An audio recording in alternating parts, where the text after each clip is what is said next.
여기도 오늘 본문에 보면 그날에라고 하는 장면이 많이 등장하죠. 4절에 보면 그날에, 6절에도 보면 그날에, 그리고 8절에도 보면 그날에, 그 다음에 10절에도 보면 11절이죠. 11절에도 보면 그날에. 여러분, 이 그날이라고 하는 것은 제가 여러 번 이야기하고 있습니다만은 종말의 날을 의미하는 거예요. 자, 구약시대의 종말은 언제일까요? 종말론적 신앙은 예수 그리스도가 초림하는 순간부터 종말론이 시작되는 거예요.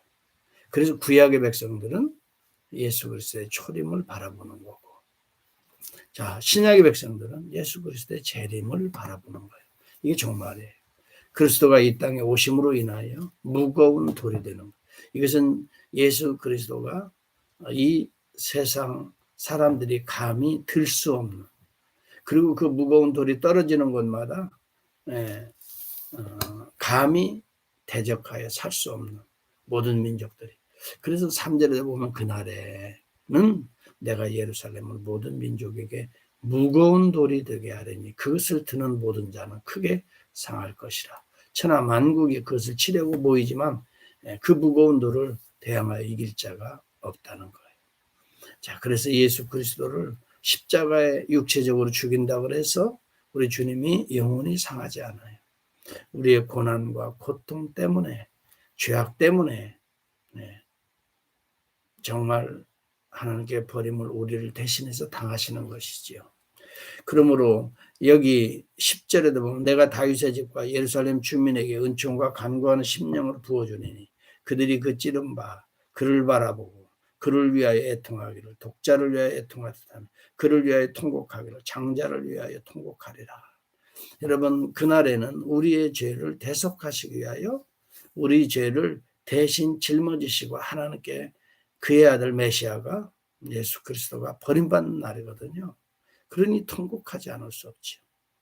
예수 그리스도가 자기 몸이 무너지는 날이거든요. 찢어지는 날이거든요. 이 성전을 헐라 내가 사흘 만에 다시 세우리라. 그 몸을 지금 찢기고 허무는 순간은 우리가 애통해야 돼요. 우리의 죄악이 함께 또한 무너지는 날이에요. 그러므로 우리는 예수 그리스도의 구속이 예언되고 있는 거예요. 그러므로 그 구속을 통해서 우리가 새 예루살렘이 되고 예수 그리스도를 안에서 새로운 유다의 소위 말하면 족보의 인물들이 되는 거예요. 여러분, 오늘 저와 여러분들이 하나님의 놀라운 구속의 은혜를 덧입고 있다는 걸 생각하면 어떤 환경에서도 우리는 감사해야 되겠죠. 네. 돈 많다고 감사하는 게 아니에요. 내 몸이 건강하다고 감사하는 게 아니에요. 자식들이 우리 한국 분들은 항상 그러잖아요. 자식이 잘 되면 얼마나 부모들이 고생해도 그게 감사의 제목. 맞습니다. 그러나 그것이 근본적인 감사의 제목이 아니에요. 우리가 죄로부터 자유함을 입었다고 하는 최고의 감사의 덕목이에요. 정말 예수 그리스도께서 벌레만도 못한 우리를 위하여, 또 우리 자식을 위하여, 우리 몸을 위하여 우리 죄를 대속하신 이 사건이야말로, 십자가의 사건, 부활의 사건이야말로 감사 중에 감사가 돼야 돼요. 우리는 이것을 제대로 깨닫지 못하고 수준 낮은 신앙생활하니까 내가 원하는 뭐가 좀 이루어지면 감사. 그것이 이루어지지 않으면 그저 하나님이 왜 하필이면 조금 어려움을 겪으면 왜 나만 이렇게 하나님께 우리는 참 불만을 토로하고 그러지만 그렇지 않아요. 어떤 환경에서든지 100% 감사해야 될 것은 우리가 병들어도 우리 주님은 우리를 떠나지 않아요. 우리가 어려운 환경 속에 처한다 할지라도 우리 주님은 우리 죄를 구속하시고 성령을 통해서 우리를 돌보시고 계시거든요. 우리의 영혼이 상하지 않도록. 그리고 우리를 통해서 하나님의 나라를 확장하시는 거거든요. 우리가 여호와의 불을 가지고 여호와의 횃불이 되는 거고 여호와의 화루같이 되는 거예요. 6절에도 보면 그날에 내가 유다 지도자들을 나무 가운데 화루 같게 하며 혹시 땅 사이에 횃불 같게 하리니 그들이 그 좌우에 에워싼 모든 민족들을 불사를 것이요 예루살렘 사람들은 다시 그 본 곳 예루살렘에 살게 되리라. 횃불과 화로가 없으면 어떻게 따뜻하겠어요? 횃불이 없으면 어떻게 어둠을 밝힐 수 있겠어요? 오늘 부족하지만 저와 여러분을 통해서 이방 민족을 비추는 화로요, 횃불 같게 하리라. 우리를 통해서 이웃을 따뜻하게 하는 화로요, 우리를 통해서 어둠의 세력들을 물리치고 빛을 가져오는 횃불이 되게 하리라. 얼마나 감사해요. 여러분, 우리가 건강하게 살아야 됩니다. 네. 이왕이면 근면성실하여서 경제적으로도 어려움이 없어야 됩니다. 남의 도움을 얻을 정도로 여러분 우리가 그렇게 살아서는 안 되겠지요. 그리스도인들은 우리에게 주어진 여건 가운데 최선을 다하는 것이 그리스도인의 근면성실. 거기에 하나님께서는 필요한 일용할 양식을 주시거든요. 여러분 우리가 미국 땅에 살지만 미국 땅에서 굶어 죽는다는 것은 이건 게으르다는 증거예요. 뭘 해도 밥값은 나와요. 살 수 있어요. 우리가 게을러서 악해서 뭘 안 하려고 편히 놀려고 하니까 문제지요. 네. 정말 우리는 뭐든지 우리에게 주어진 하나님의 지혜로 우리에게 주어진 모든 하나님의 은혜의 여건으로 우리는 얼마든지 살아갈 수 있어요. 가장 중요한 것은요. 돈이 있어서 행복한 것이 아니에요. 없어서 불행한 것도 아니에요. 가장 중요한 것은 하나님의 은혜가 있느냐 없느냐거든요. 하나님의 은혜가 있어야 임해야 여러분 행복한 거죠. 하나님의 은혜 속에는 하나님의 의가 들어가 있어요. 예수 그리스도의 대속이 들어가 있어요. 그 속에 십자가가 있다고요. 하나님의 은혜는 그 안에 새롭게 변화되는 중생이 있다고요. 거듭나는 중생이 있다고요. 다시 태어나는 부활이 있다고요. 그리고 우리의 눈이 열려 이런 세계만을 보는 것이 아니라 새로운 세계가 보이는 신세계가 보이는 하나님의 나라가 보이는 새로운 영적 눈이 있다고요. 이런 일들이 우리 안에 시작되었어요. 그리스도 안에서. 얼마나 감사해요. 오늘 여러분 하루를 살아도 하나님의 은혜에 감사하면서 합시다. 제가 어제 참 전도의 대상도 만나고 또 우리 성도님이랑 같이 식사를 하는데 그런 이야기를 해요. 요즘에는 무슨 일을 하든지 할렐루야로부터 시작한다는 거예요. 그래서 제가 얼마나 감사합니까? 내 속으로도 하나님께 감사해요. 그분들이 믿음이 없었던 분들인데 요즘 신앙생활하면서 얼마나 마음이 달라졌는지 모른대요.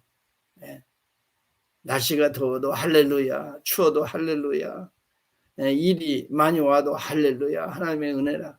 일이 없어도 조금 하나님께서 쉬라고 하시는구나 하고 또 할렐루야 한다는 거예요. 여러분 그래요.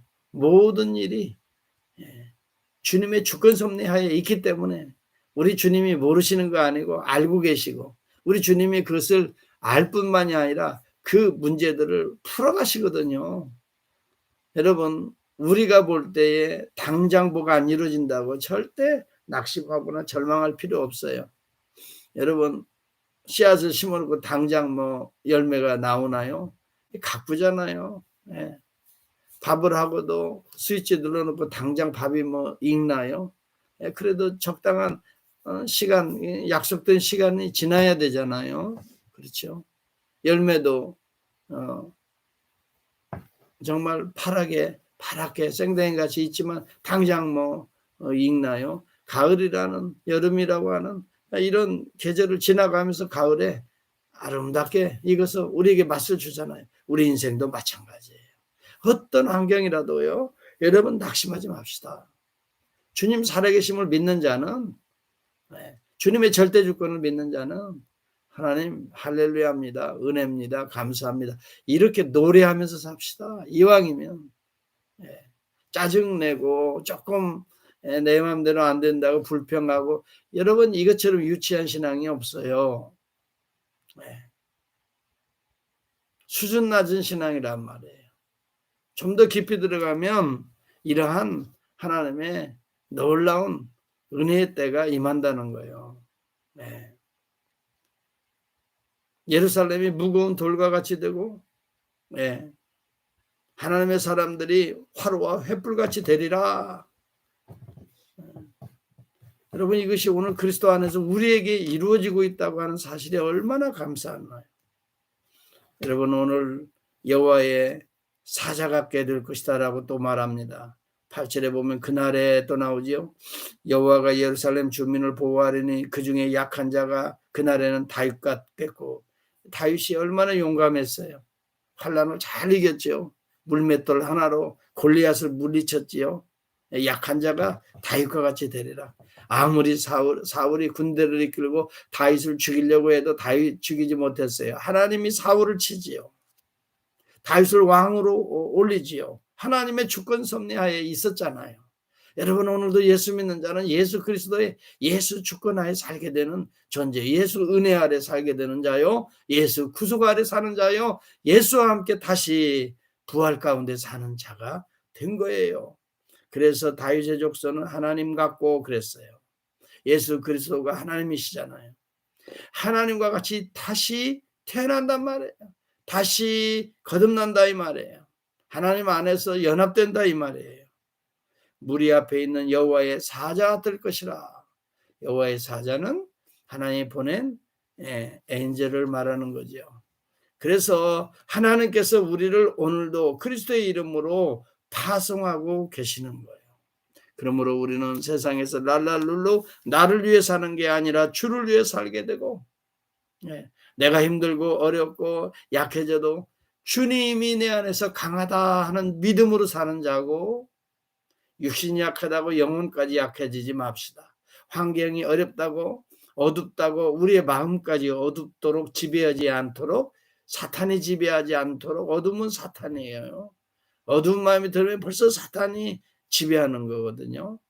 여기 횃불 같겠고 화로 같겠고, 아무리 차가운 겨울 같은 이런 환경이라 할지라도 따뜻함을 베풀어주는 불기둥과 같은 화로 같은 여러분 하나님의 백성들이 될 수 있기를 축복합니다. 누가 아무리 우리를 공격하고 이상한 소리를 해도요, 여러분 그들을 긍휼히 여깁시다. 인간적으로 대하지 맙시다. 영적으로 대합시다. 오히려 기도하고, 하나님 거기에 내 마음이 상하지 않도록 하나님 내 마음을 보호해 주시고. 여러분, 개 짖는다고 기차가 안 갑니까? 개가 짖는다고 여러분 우리가 그것 때문에 두려워합니까? 세상 사람들의 소리는 개 짖는 소리예요. 들을 필요 없어요. 우리는 하나님의 음성을 들어야 돼요. 하나님께서 뭐라고 나에게 말씀하시나? 세상 사람들의 소리는요, 귀 기울일 필요가 없어요. 세상에 속한 자들은 세상 사람들의 귀에 약해요. 그래서 거기에 흔들려요. 거기에 따라 움직여요. 세상 물결에 따라 이리 휩싸이고 저리 휩싸이고 그래요. 그러나 여러분, 물도 깊이 들어가 보면 그 스트림이 있어요. 줄기가 있다고요. 원하는 방향으로 쭉 가는 거예요. 바람이 이리 분다고 해서 물이 산꼭대기로 올라가지 않아요.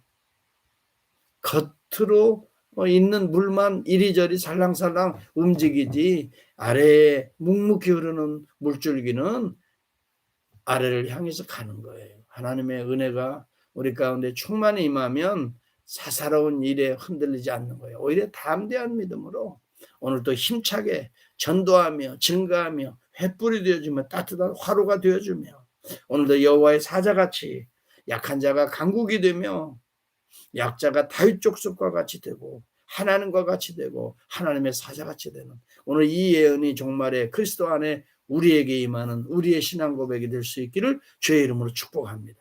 우리 안에서 성취되는 이 예언의 메시지가 될 수 있다면 우리는 믿음을 가져야 돼요. 믿음이 없이는 오늘 이 말씀이 나를 향한 말씀이 되지 않아요. 예수 그리스도를 믿는 믿음이 있어야 이 말씀이 예언한 그리스도를 통해, 그의 영을 통해 오늘 우리 안에 이 놀라운 약속의 말씀이 성취되어지는 거예요. 오늘도 믿음으로 삽시다. 그리고 중요한 것은 믿음은 이긴다는 것을 기억하십시오. 믿음이 이기네. 믿음이 이기네. 믿음이 온 세상 이기네. 이 믿음이 어두움의 세력도 이기네. 믿음이 오늘 약한 자도 이기네. 강국이 될 거예요. 오늘 이 믿음으로 영적인 이 단단한 견고한 믿음으로 흔들림이 없이 오늘도 하나님께 어려운 문제들은 모든 것을 다 맡깁시다. 맡기고 또 내가 할 부분들은 최선을 다해서 하고 또 내가 할 수 없는 부분이 있잖아요. 그 부분은 하나님께 또 맡기고 주님을 의지하고 주님을 바라보고 은혜를 사모하고 주님의 영광을 위하여 우리들의 자녀들, 우리들의 가정 식구들, 손자, 손녀에 이르기까지 또 우리들의 영적인 기업들 하나님이 돌보시고 하나님께서 영광 받아 주시고 하나님께서 인도해 주옵소서. 오늘 저와 여러분 이렇게 기도하면서 오늘 한 날 출발할 수 있게